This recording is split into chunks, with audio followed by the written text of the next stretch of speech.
Alright guys, so king of the monster movie में हमने देखा था कि जब गिदोरा ने अल्फा कॉल की तो सारे टाइटन्स अपनी नींद से बाहर निकलकर आ गए और गिदोरा की कॉल का जवाब दिया। इस सीन को देखकर एक क्वेश्चन और क्रिएट होता है। वो क्वेश्चन ये है कि जब 2014 में गॉडजिला ने 2 मीटियोर्स को डिफीट किया था और उसके बाद अल्फा रोअर किया था, तब भी तो ये टाइटन्स मौजूद थे, तब इन्होंने गॉडजिला की कॉल का जवाब क्यों नहीं दिया? और यही है इस वीडियो का हमारा टॉपिक। जैसा कि हम सभी को पता है कि गॉडजिला की स्पीसीज टाइटन चेन में सबसे डोमिनेट स्पीसीज है, फिर भी सबसे ज्यादा डोमिनेट होने के बाद में भी दूसरे टाइटन्स क्यों नहीं आए? तो हम क्विकली चलते हैं गिदोरा के पास में कि गिदोरा के अल्फा कॉल में टाइटन्स क्यों एकदम से जाग गए और तुरंत आ गए। ह्यूमंस सबसे इंपॉर्टेंट रोल इसमें प्ले करते हैं, क्योंकि अगर ह्यूमंस वो डिवाइस बनाते ही नहीं जिसका नाम था ऑर्का, तो ना ही गिदोरा जागता, ना ही कोई से दूसरे टाइटन्स जागते थे, और दुनिया और हमारा प्यारा गॉडजिला भी इतनी बड़ी मुसीबत में नहीं फंसता।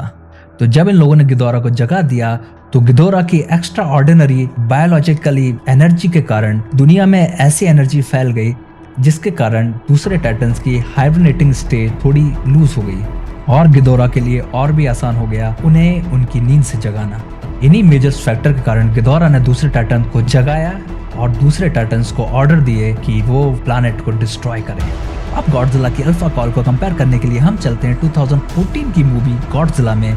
और जैसा कि मैंने पहले भी मेंशन किया था कि गॉडजिला की स्पीसीज सभी टाइटन्स में सबसे डोमिनेटेड स्पीसीज है। सो 2014 मूवी का गॉडजिला उसकी स्पीसीज का सबसे यंगेस्ट गॉडजिला हमने देखा, और उसने अभी तक ट्रू अल्फा का रिस्पेक्ट गेन नहीं किया था दूसरे टाइटन्स की नजरों में। तो जब उसने दोनों मीटियोर्स को डिफीट किया, जो कि टाइटन्स में सबसे वीकेस्ट टाइटन्स हैं, उन्हें डिफीट करने से किंग ऑफ द मॉन्स्टर का ताज नहीं मिल सकता था। और तब गॉडजिला उतना स्ट्रांग भी नहीं था कि वो अल्फा कॉल कर सके और दूसरे टाइटन उसे रिस्पॉन्ड करे। बट ये तो था एक ऑब्वियस रीजन, लेकिन ये भी तो हो सकता है कि गॉडजिला ने टाइटन्स को पूछा ही नहीं। किंग कॉन्ग को छोड़ दें, दूसरा कोई टाइटन ही नहीं मिलेगा गॉडजिला जैसा, जिसे अपनी प्राइवेसी और अपना पर्सनल स्पेस बहुत प्यारा है, और गॉडजिला का ईगो उतना ही बड़ा है जितनी बड़ी उसकी बॉडी है।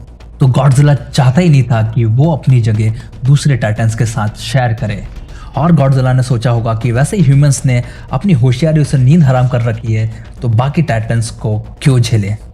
सो 2014 में दोनों मीटियोर्स को डिफीट करने के बाद में जब गॉडजिला ने अपनी अल्फा कॉल की, तो ये अल्फा कॉल उन टाइटन्स को जगाने के लिए नहीं थी, बल्कि उन टाइटन्स को बताने के लिए थी कि जो जहां है वो वही रहे, यही उन लोगों के लिए अच्छा होगा।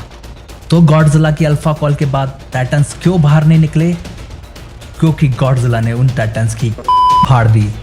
और इससे एक क्वेश्चन और उठता है कि क्या ये टाइटन्स तभी इकट्ठे होते हैं जब इन्हें कोई बुलाए या इनके ऊपर कोई चिल्लाए? क्या इन टाइटन्स की कोई सेल्फ चॉइस नहीं है?